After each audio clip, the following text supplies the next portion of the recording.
Hey guys, my name's Will. I'm a PhD student from the University of Technology, Sydney. I do my research on Yellowfin Bream at the moment, collaborating with Sydney Institute of Marine Science, who I hear you guys have been learning a lot from recently.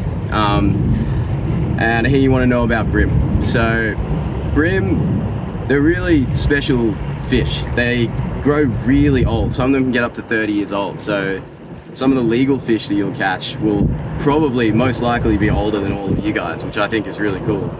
And because they grow so old, they are actually really smart fish once they get into the bigger adults, because they spend so much time in the harbour and around human beings and fishing pressure. They learn what not to eat and what to eat, and it makes them able to outsmart even the best fishermen, which I think is pretty cool trait by them. And they're really adapted to living in our urbanized estuarine systems.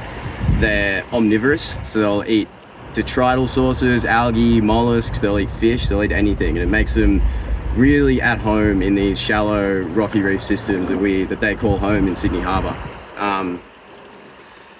They can also change sex. So the bigger bream that you see, most of them will be the big breeding females, which are really important to our fish stocks. And they have that adaptation to keep their populations alive and safe, basically. And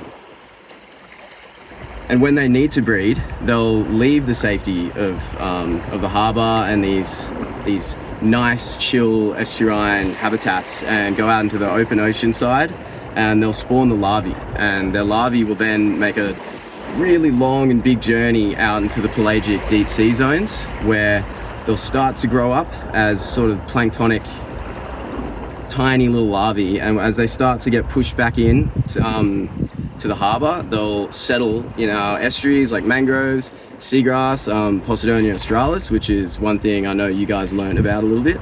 And they'll grow up until they can swim, and eventually they'll make their way out and recruit into the adult population. So remember, next time you see a bream, they're a lot cooler than people think they are. They're really smart and they're really old. So yeah, cheers.